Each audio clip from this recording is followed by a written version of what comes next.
देखिए दिल्ली सल्तनत कर रहे थे ना, दिल्ली सल्तनत में 5 वंश, गुलाम वंश, खिलजी वंश, तुगलक वंश, सैयद वंश।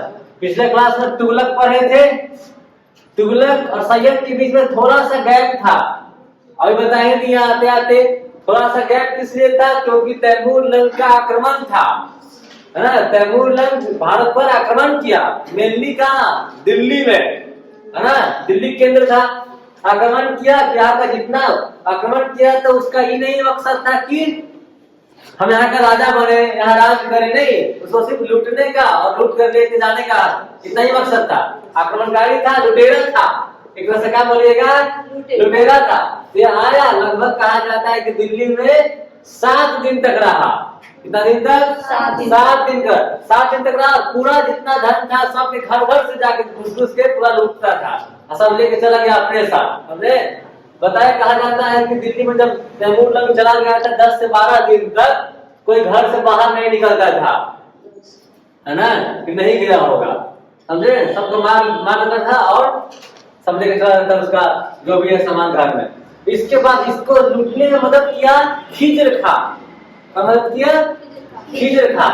खिज्र खां मदद किया तो यार कौन, तैमूर लंग खिज्र खां को राजा बना के चला गया ना। खिज्र खां किसके मदद से राजा बना? तैमूर लंग। खिज्र खां अपना वंश की स्थापना किया सैयद वंश, ठीक है ना। बताइए, सैयद वंश की स्थापना कौन किया? खिज्र खां। संस्थापक कौन था? खिज्र खां। यह 1414 ईस्वी में दिल्ली के गद्दी पर बैठा, लेकिन दिल्ली तो पूरा जीता कौन? तैमूर लंग ना। इसलिए यह सुल्तान का उपाधि नहीं लिया। किसका उपाधि लिया? रैयत ए आला का। सुल्तान का उपाधि ग्रहण नहीं करके रैयत ए आला का उपाधि ग्रहण किया, मतलब दिल्ली के रखवाला का। समझे? यह तैमूर के पुत्र शाहरुख को भेंट और राजस्व भेजते राजा था, क्योंकि मानता था कि दिल्ली के राजा कौन है? तैमूर लंग। ये मानता था, समझे ना, इसलिए उसके बेटा को भेजते रहता था शाहरुख को। मृत्यु से कब हो गया? 20 मई 1421 ईस्वी में। समझे?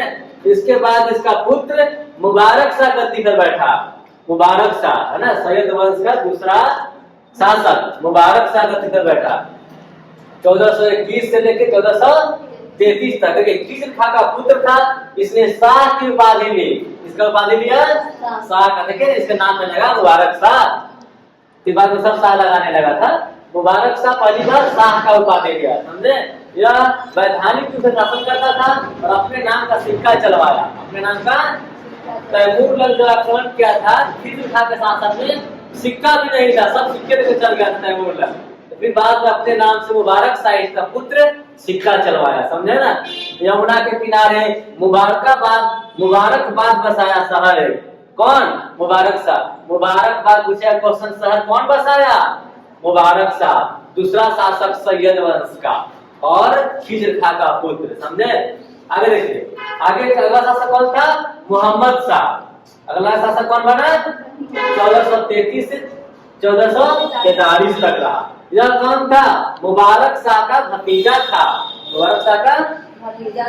ठीक है, वास्तविक नाम इसका था, बोलेगा मोहम्मद शाह का वास्तविक नाम क्या था?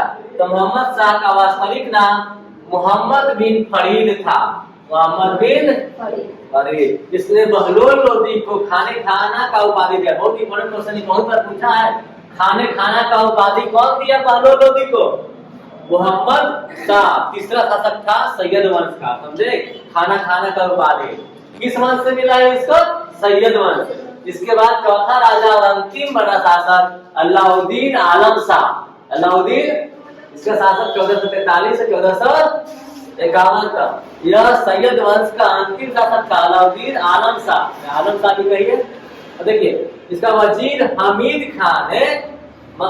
खान से आपसी मतभेद के कारण अलाउद्दीन आलम शाह को दिल्ली छोड़कर बदायूं जाना पड़ा। किसको दिल्ली छोड़कर बदायूं जाना पड़ा?